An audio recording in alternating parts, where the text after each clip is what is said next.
Hello friends, જય શ્રી કૃષ્ણ. આજે બા તમને મેથીના થેપલા બનાવતા શીખવાડશે. તો આ થેપલા આપણે તળિયા વગર જ બનાવવાના છીએ અને જેને તળેલું ખાવાની ના પાડી હોય ને તેના માટે તો બહુ જ ફાયદાકારક છે. તો અહીંયા આપણે આદુ મરચી અને લસણ લીધા છે અને તમે લસણ ન ખાતા હોય તો તેને સ્કીપ કરી શકો છો. તો આ ત્રણેય વસ્તુને આપણે ક્રશ કરી લેવાની છે અને હવે આપણે એક કડાઈ લેવાની છે. તેમાં આપણે 3 ચમચી જેટલું તેલ નાખવાનું છે અને ગેસની ફ્લેમ આપણે ચાલુ કરી દેવાની છે. અને તેલ થોડું ગરમ થાય ને એટલે જે આપણે આદુ મરચી લસણની પેસ્ટ બનાવી છે ને તેને ઉમેરી દેવાની. તો અહીંયા આદુ મરચી અને લસણની પેસ્ટ 3 ચમચી જેટલી છે અને તેને તેલમાં આપણે સારી રીતે મિક્સ કરી લેવાનું અને ગેસની ફ્લેમ આપણે એકદમ સ્લો જ રાખવાની છે. અને હવે તેમાં આપણે ચમચીના ચોથા ભાગ જેટલી હિંગ ઉમેરવાની અને 2 ચમચી જેટલા સફેદ તલ અને પોણા બાઉલ જેટલા લીલા ધાણા અને પોણા બાઉલ જેટલી આપણે લીલી મેથી નાખવાની છે. તો આ બધું જ આપણે મિક્સ કરી લેવાનું અને હવે તેમાં આપણે અડધી ચમચી જેટલા અજમા હાથથી ચોળીને નાખીશું. 2 ચમચી જેટલું ધાણા જીરું, 1 ચમચી જેટલી હળદર, 2 ચમચી મીઠું, 1 ચમચી લાલ મરચું પાવડર. તો આ બધા જ મસાલા આપણે સારી રીતે મિક્સ કરી લેવાના છે અને ગેસની ફ્લેમ બંધ કરી દેવાની છે. તો આ આપણો મસાલો તૈયાર થઈ ગયો છે. તો તેને આપણે એક આ રીતની કાથરોટમાં લઈ લેશું.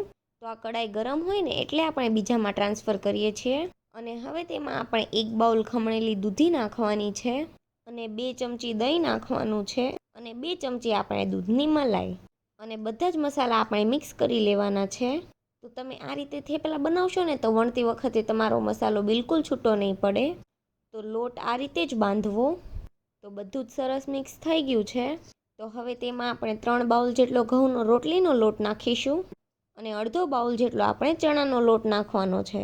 અને હવે આપણે પાણી વગર જ લોટ બાંધી લેવાનો છે કેમ કે દૂધી નાખી છે ને એટલે દૂધીમાં બહુ જ પાણી હોય છે એટલે પાણીની જરૂર નહીં પડે. તો અહીં આપણે લોટ ઢીલો નથી રાખવાનો, કઠણ જ બાંધવાનો છે. અને જો તમને ઢીલો લાગે તો ઉપરથી થોડો કોરો લોટ નાખવો. તો આ રીતે આપણે લોટ બાંધી લેવાનો છે. તમે જોઈ શકો છો કે આપણો લોટ એકદમ સરસ બંધાઈ ગયો છે. તો હવે તેની ઉપર આપણે 1 ચમચી જેટલું તેલ નાખવાનું છે અને તેને આપણે મસળી લેવાનું છે તેલ નાખીને. તો હવે તેને ઢાંકીને 5 મિનિટ જેવું જ રેસ્ટ આપીશું, વધારે રેસ્ટ નથી આપવાનો. તો 5 મિનિટ જેવું થઈ ગયું છે. તો હવે લોટને આપણે ફરીથી થોડો એવો મસળી લેવાનો છે. તો અહીં આપણે પરફેક્ટ લોટ બાંધ્યો હતો ને એટલે લોટ આપણો ઢીલો બિલકુલ નથી પડ્યો. અને જો તમારો લોટ ઢીલો પડી જાય તો થોડો કોરો લોટ નાખીને કઠણ કરી લેવો અને પછી સારી રીતે મસળી લેવાનો જેથી એકદમ સરસ મિક્સ થઈ જાય. તો હવે તેમાંથી આપણે લુવા બનાવી લેવાના છે. તો આપણે જેવડા થેપલા બનાવવા હોય ને એ સાઈઝના લુવા બનાવી લેવા. તો હવે આપણે પાટલી વેલણના મદદથી થેપલાને વણી લેવાનું છે. તો તમને એવું લાગે કે લોટ પાટલી સાથે ચોટે છે તો આ રીતે થોડો કોરો લોટ નાખીને વણી લેવું. બહુ ઝાઝો નાખવાની જરૂર નહીં પડે, આ રીતે સેજ જ નાખવો અને જરૂર ના પડે તો તમે ન નાખો તો પણ ચાલે. તો થેપલાને તમારે આ રીતે જ વણવાના છે. તો તમે જોઈ શકો છો કે થેપલું વણાઈને એકદમ સરસ તૈયાર થઈ ગયું છે અને વણતી વખતે પણ મસાલો આપણો થેપલાથી બિલકુલ અલગ નથી થયો અને એકદમ સરસ રીતે વણાઈ ગયું છે. તો અહીંયા આપણે થેપલા પતલા જ બનાવ્યા છે, જાડા નથી રાખવાના. તો અહીંયા આપણે 7 થી 8 નંગ જેટલા થેપલા વણી લીધા છે. તો એક જણ થેપલા બનાવતું હોય ને તો પહેલાં જ વણી લેવાના અને પછી બધા એકસાથે શેકવાના અને 2 જણ હોય તો એક વણતું જાય અને બીજું શેકતું જાય. તો અહીંયા પહેલાં જ આપણે લોઢી ગરમ કરવા મૂકી દીધી હતી. તો અત્યારે લોઢી ગરમ થઈ ગઈ છે. તો મીડિયમ ફ્લેમ પર જ આપણે થેપલાને શેકી લેવાના છે અને એક સાઈડ આ રીતે થોડી એવી ડિઝાઇન પડે ને એટલે થેપલાને ફેરવી લેવાનું. તો ગેસની મીડિયમ ફ્લેમ પર જ આપણે થેપલાને ફેરવતા જવાના છે અને આ રીતની ડિઝાઇન પડે ને એવા શેકી લેવાના છે. તો અહીંયા આપણે તળવાના નથી, આ રીતના શેકાઈ જાય ને એટલે થેપલાને લઈ લેવાનું. તો અહીંયા આપણે ફ્રેશ બટર લીધું છે. તો અહીંયા ઘરનું જ માખણ યુઝ કર્યું છે.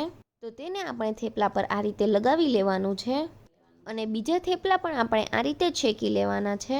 તો પહેલું થેપલું શેક્યું ને એ રીતે જ બીજું થેપલું શેકી લેવાનું છે. તો આપણે પહેલું થેપલું મૂક્યું ને તેના ઉપર જ બીજું થેપલું મૂકવાનું છે અને તેના ઉપર આપણે માખણ લગાવી લેવાનું. તો આ રીતે બધા જ થેપલા શેકતા જવાના, મૂકતા જવાના અને માખણ લગાવતું જવાનું. એટલે બધા જ થેપલા તમારા તૈયાર થઈ જશે અને તમને એવું બિલકુલ નહીં લાગે કે તમે તળિયા વગરના થેપલા ખાઓ છો. તો અહીં આપણા બધા જ થેપલા શેકાઈને તૈયાર થઈ ગયા છે. તો ઉપરવાળા થેપલા પર પણ આપણે માખણ લગાવી લઈએ. તો માખણ થોડું ઝાઝું લગાવો એમ કે પછી તે થોડાક ડ્રાય પડી જાય છે. તો તમે જોઈ શકો છો કે આપણા થેપલા માખણ લગાવ્યા છે ને એટલે એકદમ સરસ કૂણા રહેશે અને ખાવામાં બિલકુલ પોચા રૂ જેવા બનશે. તો તમે જોઈ શકો છો કે થેપલાનો એકદમ ફટાફટ જ રોલ બની જાય છે. તો આ આપણા તળ્યા વગરના થેપલા તૈયાર થઈ ગયા છે. અને જો તમને આ થેપલાની રેસીપી ગમી હોય તો વિડીયોને લાઇક કરજો, શેર કરજો અને અમારી ચેનલને સબસ્ક્રાઈબ કરી દેજો. Thanks for watching.